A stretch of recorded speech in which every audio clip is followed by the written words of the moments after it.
Media మిత్రులందరికీ జై తెలంగాణ. మా ఆహ్వానం మేరకు వచ్చి ఈ అంశాన్ని కవర్ చేస్తున్నందుకు వచ్చిన అందరికీ స్వాగతం. ఇప్పుడు మొదల్ గిరీష్ భాయ్ ఒక 2 నిమిషాలు దీని మీద మాట్లాడతారు, చెప్తారు ప్రస్తుతం లేటెస్ట్ పరిణామాల మీద. ఎందుకంటే తన మొదటి నుంచి ఈ అంశానికి సాక్ష్యంగా ఉన్నాడు కాబట్టి, కంప్లైంట్ ఇచ్చిన సమయం నుంచి సాక్ష్యంగా ఉన్నాడు కాబట్టి తనను మాట్లాడాల్సిందే కోరుతుంది. జై తెలంగాణ. మీడియా మిత్రులకు, సభ అధ్యక్షులకు, నా తోటి మిత్ర బృందానికి అందరికీ నమస్కారం. అన్న, ఈ కేసు ఎట్లా మలుపు తిరుగుతుంది అనేది ఒక పెద్ద కన్ఫ్యూజన్ ఉందన్న. దానికి సాక్ష్యం ఇవాళ ప్రెస్ క్లబ్ల నుంచి మనం మాట్లాడే కంటే ఎక్కువ గౌరవనీయ పెద్దలు రాష్ట్ర ముఖ్యమంత్రి అనుముల రేవంత్ రెడ్డి గారే నిన్న మాట్లాడారు. ఆయననేమో అరెస్ట్ చేసినానంటారు, మనకేమో అక్కడి నుంచి సరెండర్ అని చెప్పి ఒకటి వస్తుంది. నేను అరెస్ట్ చేసిన అని చెప్పి ఈయన డంకేపే చోటు మాట్లాడతాడు, ఆయననేమో సరెండర్ చేసిన అని చెప్పి డంకేపే చోటు మాట్లాడతాడు. అంటే పవర్ ఆఫ్ ఇన్ఫ్లుయెన్స్ ఇవాళ ఎవరు ఇంక్లైన్డ్గా అవుతున్నది, ఎవరి సొత్తు అవుతున్నది, ఎవరి సత్తాల సర్కారు ఉన్నది అని అనేది అర్థమవుతలేదు. ఒక దిక్కేమో అరెస్ట్ చేసిన కాంగ్రెస్ పార్టీ భారతీయ జనతా పార్టీ నాయకులను దూషిస్తున్నది, ఇటేమో భారతీయ జనతా పార్టీ బీఆర్ఎస్ నాయకులను దూషిస్తున్నారు, ఇటేమో కాంగ్రెస్ పార్టీ నాయకులు ఇంకొకళ్ళని దూషిస్తున్నారు. అసలు కంప్లీట్గా ఈ ఎపిసోడ్లా మైనర్ బాలికకు ఎవరైతే న్యాయం చేద్దామని అనే తరుణం ఆర్ తపన కనిపించుడు తక్కువ, ఇన్ఫ్యాక్ట్ దీన్ని ఎట్లా దఫనాన్ చేద్దాము, ఎట్లా బొందలగడ్డల మీద మూలలు కొట్టేద్దాము అని అనేది క్లియర్ కట్గా కనబడుతున్నది. ఒకసారి మీరు ప్యాటర్న్ తీసి చూస్తే నిన్న గౌరవ ముఖ్యమంత్రి మాట్లాడిన మాటలలో కూడా మేము ఇమ్మీడియట్గా ఎఫ్ఐఆర్ చేసినాము అని అన్నారు. ఇమ్మీడియట్గా ఎఫ్ఐఆర్ కాలేదన్నా. అక్కడ సీసీ ఫుటేజ్లు ఇట్లా తీసి మొత్తం చూస్తే తల్లిదండ్రుల కార్ ఎన్ని గంటలకు వచ్చింది, ఎన్ని గంటలకు పోయింది, అక్నాలెడ్జ్మెంట్ 12 గంటల 45 నిమిషాలకో లేదా 12 గంటల 30 నిమిషాలకో అక్నాలెడ్జ్మెంట్ ఇచ్చారు. నెక్స్ట్ డే ఎఫ్ఐఆర్ అయింది. అంటే సుమారు నాకు తెలిసి 11-11:30 ప్రాంతంలో ఎఫ్ఐఆర్ అయింది. అఫ్కోర్స్ బ్యాక్ డేటెడ్ ఎఫ్ఐఆర్ అయింది. నిన్న పెద్దలు రేవంత్ రెడ్డి గారు మాట్లాడుకుంటే ఏమని అన్నారంటే, ఇమ్మీడియట్గా మేము మళ్ళీ స్టేట్మెంట్ రికార్డ్ చేయడం జరిగింది అని అన్నారు. ఇమ్మీడియట్గా కూడా స్టేట్మెంట్ ఏం రికార్డ్ చేయడం జరగలే.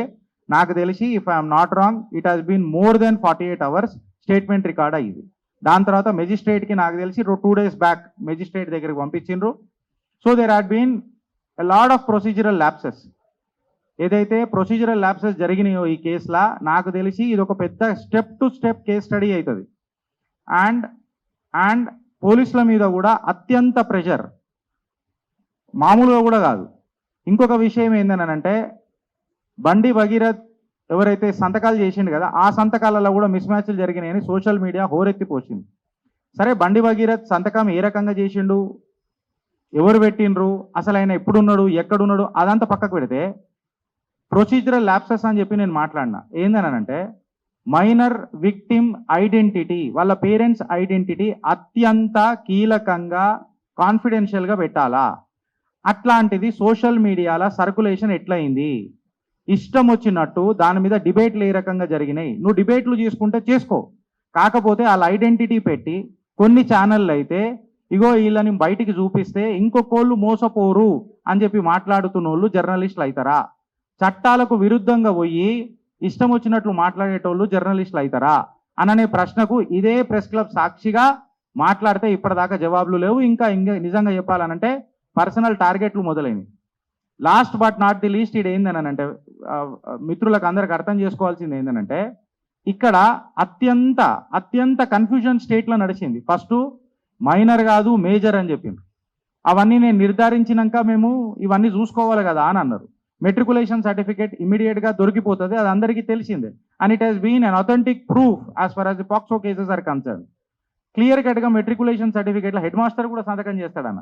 సో అది అథెంటిసిటీ ప్రూవ్ అవుతుంది. అది కాకుండా మీడియాలో లీక్లు అయ్యేదాకా మళ్ళీ ఇలా ప్రభుత్వం చూసుకుంటా కూర్చున్నదా, లేకపోతే పదవిని అడ్డం పెట్టుకొని బండి భగీరథ్ గారి తండ్రి గారు దాన్ని ఇన్ఫ్లుయెన్స్ చేసే ప్రయత్నం చేసిండు అనేది గంభీరమైన ఆరోపణ. మళ్ళీ దీని మీద ఎవరు సమాధానం చెప్తారు అని అనేది ఒక పెద్ద క్వశ్చన్.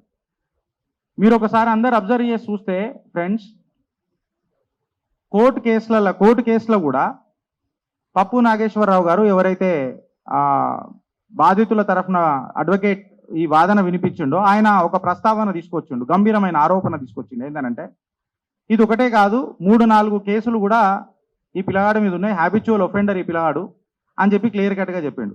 నిన్న మన మిత్రుడు బక్కా జాక్సన్ గారు కూడా తన వీడియోలో ఒక మాట అన్నాడు, ఇబ్రాహీంపట్నం మంగల్పల్లి భారత్ కాలేజ్ దగ్గర న్యూడ్గా ఎవరు దొరికిండ్రు, ఆ కానిస్టేబుల్ పేరు ఏంది నేను బయట చెప్పాలా, లేకపోతే భారతీయ జనతా పార్టీ ఆ నాయకులు ఎవరు ఈ కేసుని దఫనాంచిండ్రు, 2024 పార్లమెంట్ ఎలక్షన్స్ ముందు జరిగిన ఘటన అని చెప్పి క్లియర్ కట్గా, ఆదిబట్ల పోలీస్ లిమిట్స్లో జరిగిన ఘటన అని చెప్పి క్లియర్ కట్గా కూడా గంభీరమైన ఆరోపణలు మాట్లాడడం జరిగింది. ఇవన్నీ జరుగుతున్న తరుణంలో పవర్ ఆఫ్ ఇన్ఫ్లుయెన్స్ అనేది ఎంత పెద్దగా ఉంటుందో మనం అందరం ఆలోచించాలి. ఇవాళ సరెండర్ అయినరా అరెస్ట్ అయినరా అని ముఖ్యమంత్రి చెప్పలేకపోతున్నాడు, మేజరా మైనరా అని చెప్పి మాట్లాడుతూ 8 రోజుల పాటు నత్తనడక నడిపించి దాని తర్వాత విక్టిమ్ ఐడెంటిటీ మొత్తం బయటికి డిస్క్లోజ్ చేసిన తర్వాత వాళ్ళ మీద కేసులు పెడుతున్నా అని చెప్పి ఇలా మాట్లాడుతున్న ప్రభుత్వానికి రూల్స్ ప్రొసీజర్స్ తెలుసా? చట్టాలను గౌరవించే పెద్ద మనుషులే ఇవాళ చట్ట విరుద్ధమైన పనులు చేస్తుంటే ఇవాళ మనం చూసుకుంటూ కూర్చుందామా అనేది ఒక పెద్ద ప్రశ్న. ఇది కాకుండా ఇవాళ ప్రతి ఒక్కరం సాక్ష్యం ఏం కావాలనంటే ఇది నిష్పక్షపాతంగా దర్యాప్తు జరుగుతుందా? కంప్లైంట్ కౌంటర్ బ్లాస్ట్ కంప్లైంట్ అని అంటాం కదా మనం, ఏదైతే 8 గంటలకు బాధితుల తరఫునది 8 గంటలకు రిజిస్టర్ అవుతుంది, బండి భగీరథ్ 5 గంటలకు రిజిస్టర్ చేసేస్తాడు కరీంనగర్లో, మళ్ళీ సంతకాలు తేడా ఉంటాయి. మళ్ళీ ఇది just a classic case of counter blast కంప్లైంటా which doesn't have any sort of ఏమంటారు ఎథికల్ బ్యాక్గ్రౌండ్ లేకుండా ఇది పెట్టినరా కంప్లైంట్, లేకపోతే ఇది నిజంగానే నాననేది దర్యాప్తు తీయాలి. అంటే కంప్లీట్గా ఎవరెవరు ఎక్కడెక్కడ ఉన్నారు అని అనేది చట్టం తలుచుకుంటే నాకు తెలిసి 2 నిమిషాల పని కాదు. కాకపోతే నేనేమంటున్నా అంటే ఇక్కడ కూర్చున్న పెద్ద మనుషుల దృష్టిలో నేను ఏమంటున్నా అంటే ఖచ్చితంగా ఏదో ఒక ప్రెషర్ ఖచ్చితంగా పోలీసుల మీద ఉన్నది. మీరు పోలీసులని నిష్పక్షపాతంగా దర్యాప్తు చేసే ఆస్కారం ఇవ్వగలుగుతారా? ఇస్తేనే ఇవాళ ధర్మం దూరం మాట, ఆ బాలికకు న్యాయం దొరుకుతుంది. Thank you. జై హింద్.